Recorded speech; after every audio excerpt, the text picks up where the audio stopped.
Setelah beberapa kali proses sidang saudara, seorang anak magang di Bank 9 Jambi KCP Syariah Mersam Batanghari akhirnya dituntut 4 tahun 6 bulan penjara serta denda 100 juta rupiah oleh jaksa penuntut umum.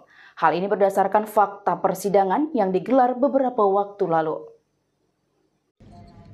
Dalam sidang yang berlangsung di Pengadilan Negeri Jambi, Muhammad Royan, seorang anak magang berusia 26 tahun, dari Kelurahan Tahtul Yaman, Kecamatan Pelayangan, Kota Jambi, dituntut oleh jaksa penuntut umum dengan hukuman penjara selama 4 tahun 6 bulan dan denda sebesar 100 juta rupiah.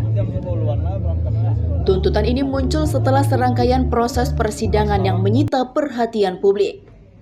Muhammad Royan telah menjalani masa magang selama 37 hari di Bank 9 Jambi Syariah Mersam.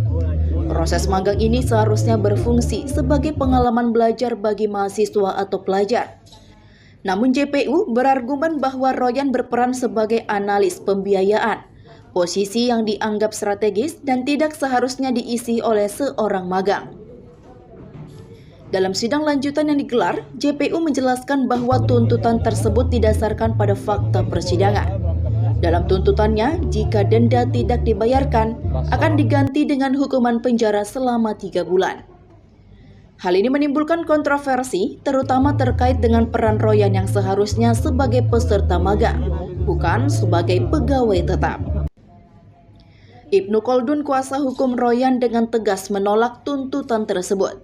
Ia menyatakan bahwa kliennya tidak seharusnya dianggap sebagai analis pembiayaan berdasarkan surat perjanjian magang yang mengatur bahwa magang adalah proses belajar. Ibnu menambahkan bahwa sesuai dengan Peraturan Menteri Ketenagakerjaan Nomor 6 Tahun 2020 tentang permagangan, serta ketentuan dari Bank Indonesia, seorang analis harus memiliki sertifikasi dan pengalaman yang memadai yang jelas tidak dimiliki oleh Royan yang baru menjalani magang. Kemarin kita sama-sama dengar bahwa agenda persidangan sudah masuk pada tuntutan dari jaksa penuntut umum. Bahwa terhadap perkara ini klien kami Muhammad Royan dituntut 4 tahun 6 bulan penjara, uang pengganti 100 juta rupiah. Jadi memang kalau kita bicara tuntutan, ini merupakan hak dari jaksa penuntut umum melakukan penuntutan. Tapi memang kami sangat sayangin ya tuntutan jaksa penuntut umum ini tidak melihat dari fakta-fakta persidangan. Nah, kenapa saya bilang tidak melihat dari fakta-fakta persidangan?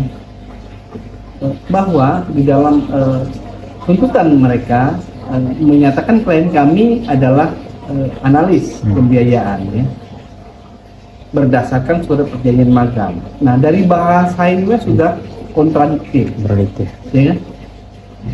Sekarang menjadi pertanyaan, fakta persidangan terungkap bahwa magang ini adalah proses belajar.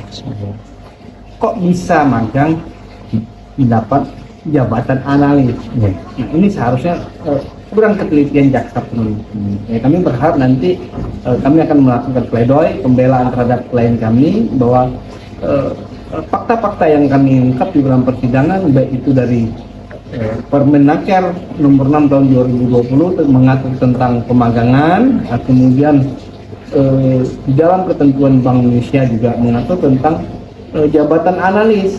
Jabatan analis ini kan harus mempunyai sertifikasi, ya kan? Pertama itu. Kemudian dia harus ada pengalaman kerja, gitu kan? Jadi untuk menjabat analis itu tidak gampang. Nah, tapi kenapa kok klien kami yang terhitung baru 37 hari sudah dikasih jabatan analis? Nah, ini akhirnya kan di sini terjadi suatu kesalahan dari manajemen Jambi, tapi dibebankan kepada klien kami. Harap kepada majelis hakim yang mulia yang memeriksa perkara ini ya, untuk benar-benar melihat fakta, keadilan dan penegakan hukum terhadap klien kami. Artinya nanti putusan yang diberikan benar-benar ada rasa keadilan bagi klien kami.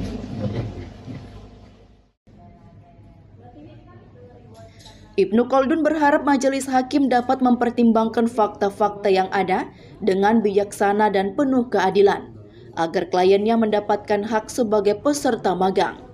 Sidang ini menjadi sorotan, mencerminkan tantangan hukum yang dihadapi para peserta magang dalam struktur kerja yang lebih luas.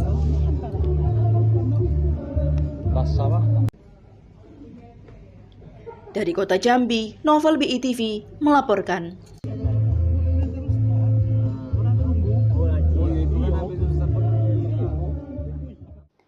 Ayo dukung kami dengan cara like, share, komen, dan subscribe di akun BITV agar tidak tertinggal berita terupdate lainnya. Saya Kiki Anggriani pamit undur diri. Terima kasih dan sampai jumpa.